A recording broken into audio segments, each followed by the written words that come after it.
Listen carefully, for most men are fools with wealth. They give freely, thinking it earns respect or loyalty, but they are blind. Charity weakens you. It makes you dependent on the gratitude of others who often betray you. Money is power, and power is survival. To maintain strength, one must control resources, not squander them. Be shrewd, be strategic, and remember, generosity is for the weak-minded. Preserve your wealth, preserve your influence, and the world will bend to your will. Generosity, in the common mind, is often celebrated as a virtue, a mark of nobility and moral standing. People believe that giving freely to others elevates one's character and earns respect, admiration, or loyalty. Yet, this is a dangerous misconception, a naive illusion that weakens rather than strengthens. To understand the peril of unrestrained charity, one must recognize that power is not built on affection or sentiment, but on control and strategic advantage. When a ruler or a person of influence gives indiscriminately, they shift the balance of dependency.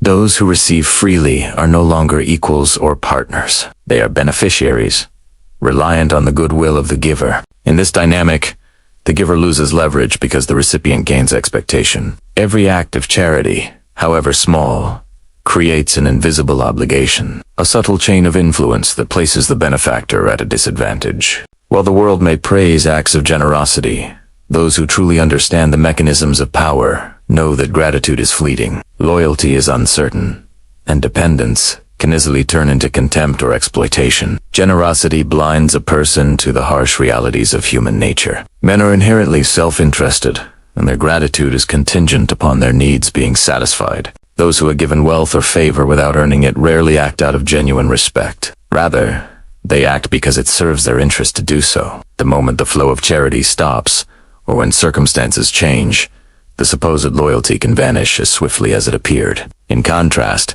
those who maintain firm control over their resources preserve their influence and command. When the possession of wealth is coupled with restraint, it becomes a tool of authority rather than an act of indulgence. A person who gives sparingly, strategically, or conditionally holds power over the recipient. They dictate terms, influence decisions, and create a hierarchy in which their position is unassailable. Generosity that is careless, indiscriminate, or emotionally driven, however, erodes this hierarchy and replaces it with dependency, leaving the generous individual vulnerable to manipulation. The illusion of moral high ground created by charity is dangerous because it encourages overextension of resources. Many believe that wealth is meant to circulate freely, to demonstrate kindness, or to gain social favor. But this perspective ignores the primary function of wealth: to secure power, maintain independence, and enable decisive action. Every coin given away is a tool removed from the arsenal of influence, a means of security surrendered,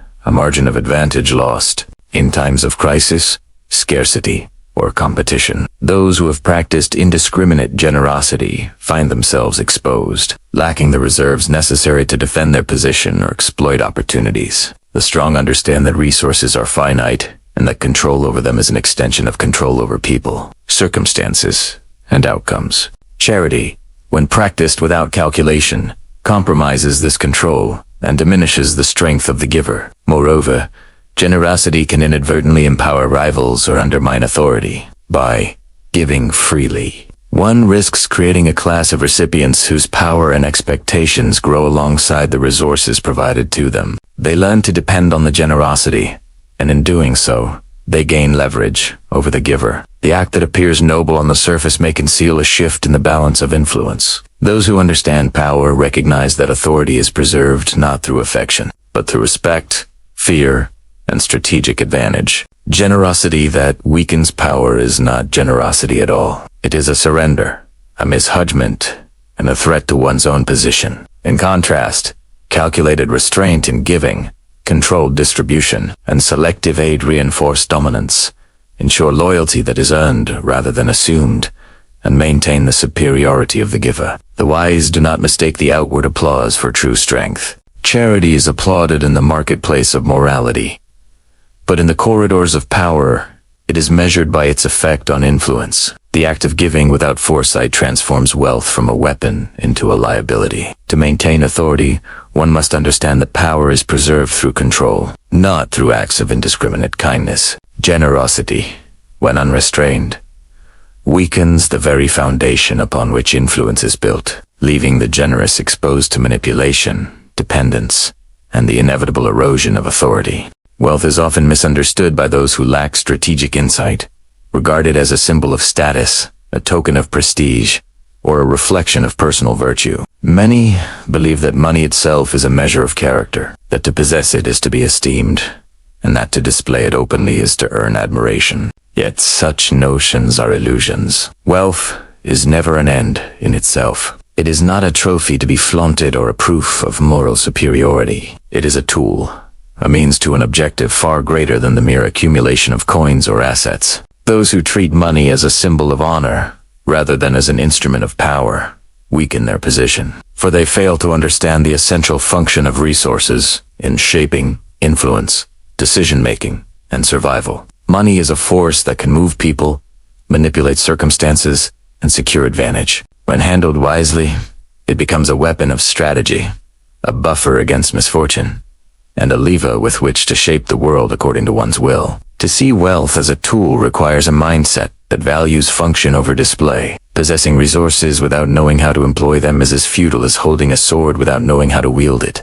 Money unspent in calculated ways is not wealth preserved. It is potential unused, influence dormant, opportunity wasted. The strong understand that the power of money lies not in ownership alone, but in deployment. When and to what ends it is applied. A sum of gold can win allies, secure silence, forge agreements, or eliminate obstacles, but only if it is used with intention. The careless individual, dazzled by the glitter of possession, becomes a target rather than a strategist. He may attract attention, envy, or manipulation, while lacking the skill to convert his assets into genuine influence. The prudent, however, employ wealth as an extension of their intellect, using it to anticipate moves, shape outcomes, and maintain autonomy. Those who view wealth as a trophy are deceived by appearances. They display riches to impress, believing that admiration will translate into loyalty or deference. Yet the world does not respond to mere symbols. It responds to action, control, and consequence. Extravagance without purpose draws attention but rarely inspires respect. It signals vulnerability, an openness to manipulation by those who recognize that admiration can be purchased more easily than earned. In contrast, the individual who treats money as a tool maintains discretion, controls information, and exercises patience. Resources are deployed when the moment demands leverage, not squandered in vain displays or empty gestures. This approach ensures that wealth retains its utility. Influence remains intact, and opportunities can be seized with maximum effect. Furthermore, wealth as a tool preserves freedom. When resources are subordinated to vanity, generosity, or the pursuit of reputation, one becomes beholden to circumstance and expectation. Obligations multiply, dependencies form, and control shifts subtly away from the owner. Those who hoard or spend without strategy risk undermining their independence, for money becomes a cage when it is no longer a weapon but a burden. The wise recognize that wealth is at its most potent when it serves objectives, not when it serves the ego. By maintaining control over resources, one maintains the capacity to act decisively, respond to threats, and manipulate outcomes in one's favor. The most successful wielders of power understand that money is inseparable from strategy. Every coin retained, every investment calculated, every act of expenditure measured as a means to achieve dominance, security, or influence. Wealth is not a reward for virtue, nor a mark of status. It is a mechanism by which the intelligent shape the world to their advantage. Those who treat it as a trophy expose themselves to envy, distraction, and the erosion of authority, while those who treat it as a tool retain leverage over circumstances, control over men, and the ability to act where others are paralyzed by need, desire, or moral pretense. Human nature is complex, but it is governed by patterns that are predictable if one observes the world without sentiment. One of the gravest misconceptions is that loyalty can be bought, nurtured, or assumed by generosity. People rarely act out of pure allegiance. Their actions are dictated by self-interest, convenience, and immediate gain. They may speak of devotion, honor, or fidelity, but when the winds of circumstance shift, their loyalty dissolves as quickly as it appeared. Favors, on the other hand, leave an impression. They create a memory of benefit, a tangible acknowledgement of advantage, and a record that can be invoked when it serves the recipient's interest. This is why those who believe loyalty can be commanded through kindness or moral appeal are often the most deceived. The wise understand that loyalty is unreliable, whereas the remembrance of favors is constant, measurable, and when a man extends a gift, aid, or opportunity, he creates a transaction, whether or not he intends it. The recipient becomes aware that something has been gained at the expense of the giver, and this creates an imbalance that can be remembered, leveraged, or exploited. Loyalty, in contrast, is intangible, abstract, and prone to fluctuation. It cannot be measured or enforced, and it often evaporates under stress, temptation, or fear. Those who rely on loyalty as the foundation of influence build castles upon sand. Those who rely on calculated favors build structures that can be used strategically, both as incentive and as leverage. By understanding that men act according to what they can gain, and that favors create a traceable impact, one can manipulate relationships with precision. The giving of favors should therefore be purposeful, intentional, and controlled. For indiscriminate generosity only sows confusion and dependency, while strategic favors consolidate influence and command. One must also recognize that the remembrance of favors is a double-edged sword. Those who benefit from a gift may feel gratitude, but they may also feel entitlement or superiority. They may leverage the favor to press demands, claim influence, or manipulate the benefactor.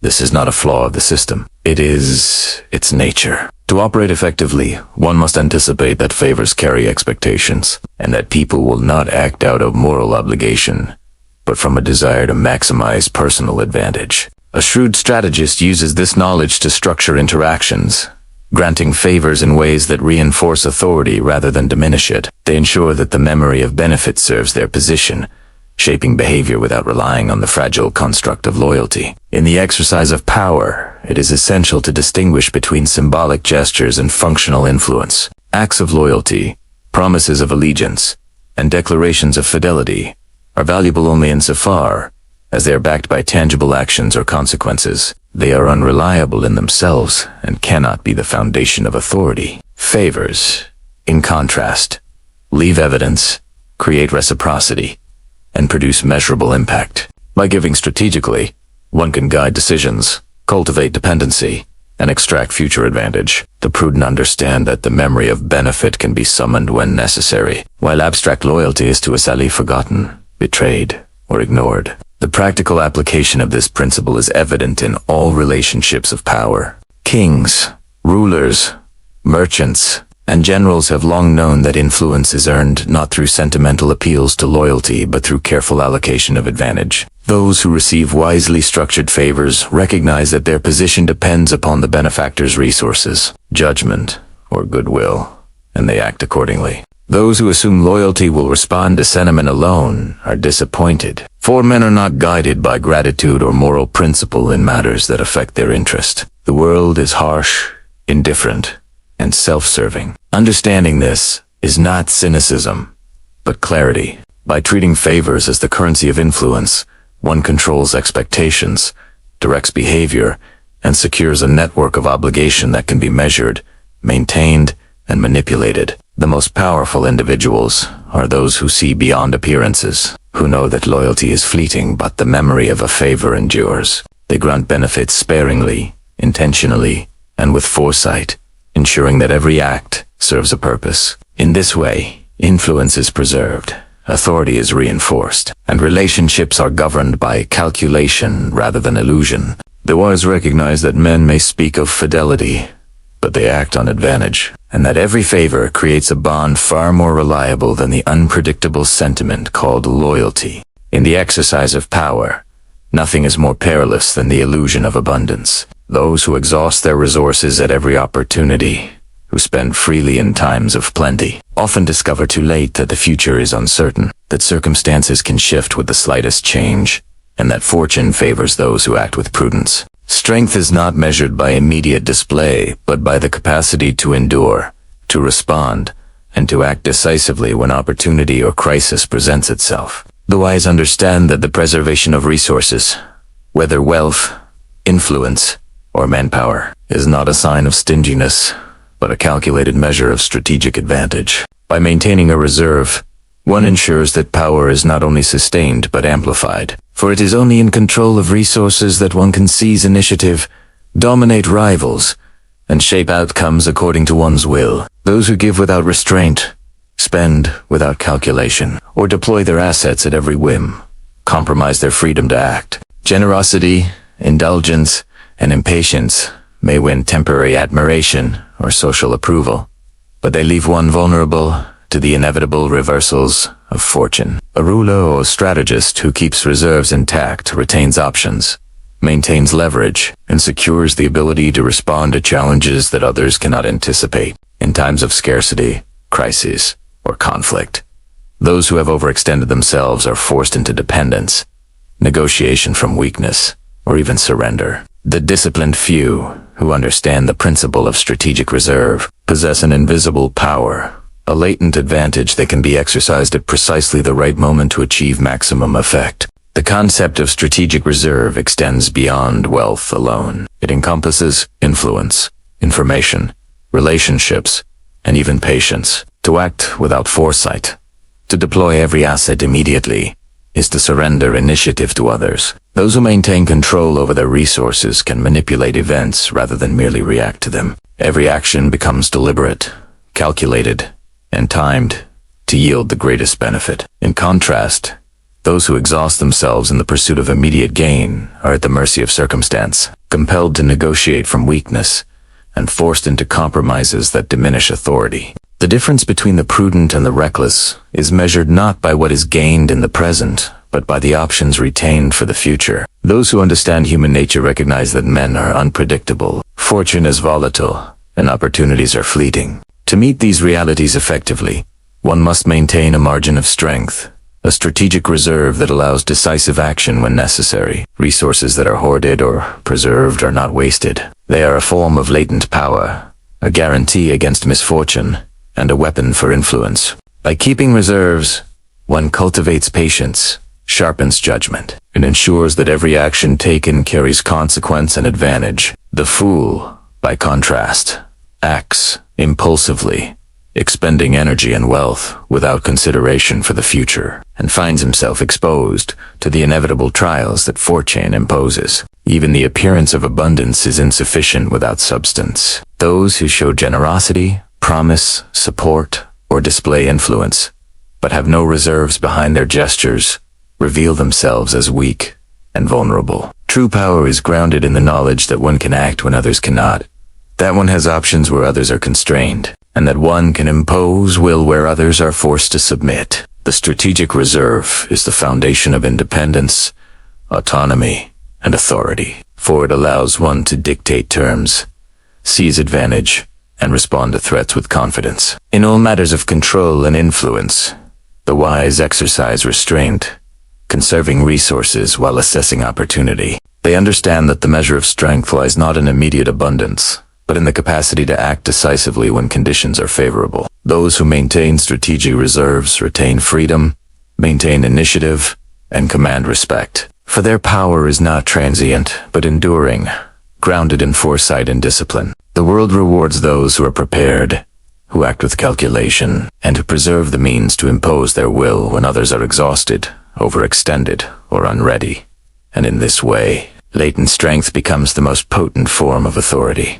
Human relationships are governed by calculation, perception, and self-interest.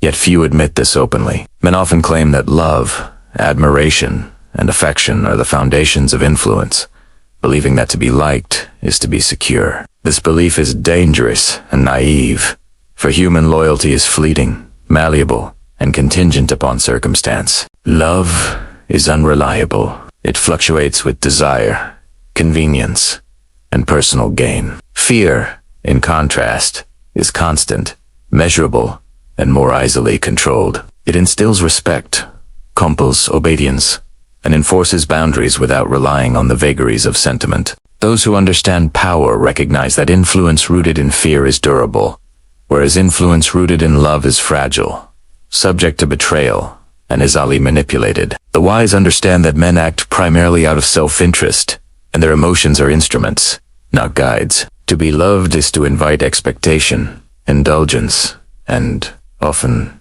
disappointment. Those who seek affection from others expose themselves to manipulation, as people exploit kindness and generosity to their advantage. Love creates dependence on the perceptions and choices of others, leaving the beloved vulnerable to caprice, deceit, or rebellion. Fear, however, imposes order, without relying on moral virtue or gratitude. A man feared respects boundaries, because he understands the consequences of disobedience, disloyalty, or opacity. Fear produces predictability, where love produces uncertainty. And for the one who seeks lasting influence, predictability is an essential instrument of control. The cultivation of fear is not cruelty for its own sake, but a deliberate strategy. It is the enforcement of authority through visible competence, decisiveness, and the clear knowledge that actions have consequences. Men do not fear empty threats, and they do not respect weakness masked as kindness. The most effective fear is rooted in consistent,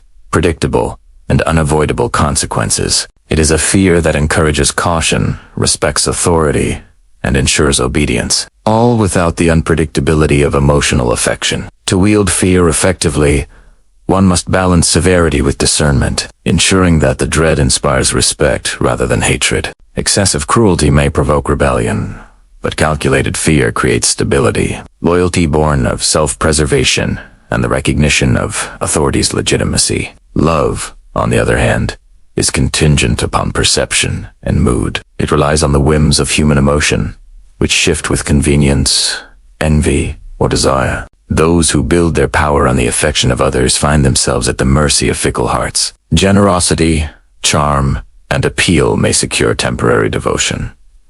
Yet these are fragile bonds, easily severed when the incentives change. Fear, by contrast, is rooted in consequence and rational calculation. Men act carefully, weigh their options, and understand that transgression carries cost. It is a more reliable method of maintaining influence, for it appeals not to sentiment but to reason, and reason is far more consistent than affection. The most powerful leaders, rulers, and strategists throughout history have understood this principle. They do not reject affection outright, nor do they seek cruelty for spectacle alone. They recognize that love cannot secure obedience in times of challenge, that admiration cannot enforce boundaries, and that loyalty based on sentiment is fleeting. Fear, wielded judiciously, produces obedience, consolidates authority, and ensures that the ambitious, the envious, or the disloyal are kept in check. It provides a framework in which influence is tangible, measurable,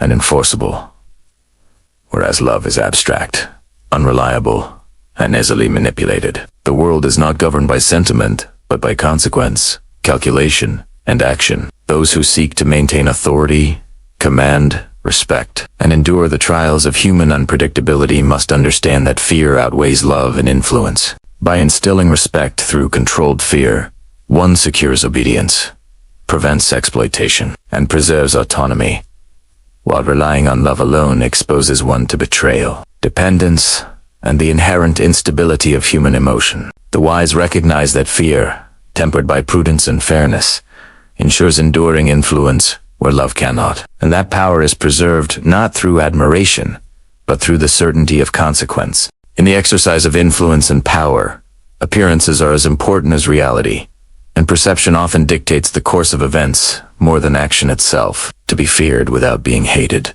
to command respect without inviting rebellion, requires mastery over both conduct and image. Those who reveal their intentions fully, who display all their resources or emotions openly, invite exploitation and challenge. The wise understand that benevolence, when misapplied, can become vulnerability. One must cultivate the appearance of kindness, generosity, or fairness, while in practice, remaining cautious, measured, and strategic.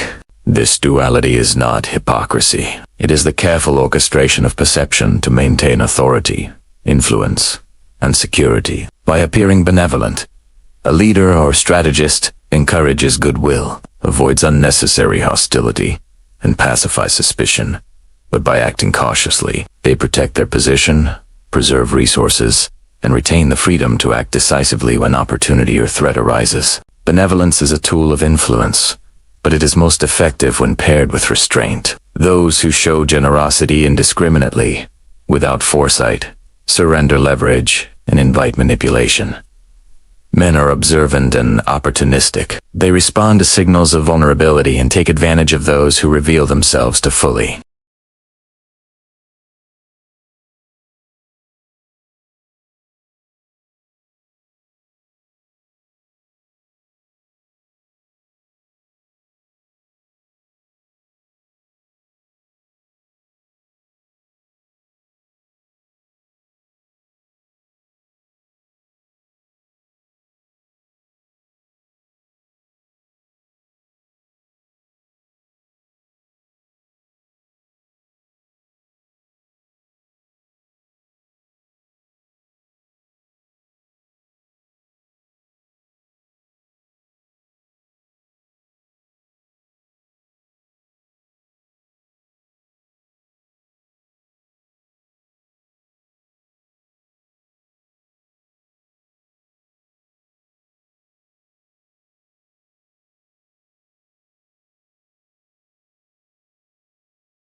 Human nature is such that men are quick to judge, slow to forgive, and ever alert for advantage.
In the end, generosity without calculation is a weakness disguised as virtue, and wealth given freely is power surrendered. The world rewards the prudent, the calculating, and those who understand that influence is earned through strategy, not sentiment.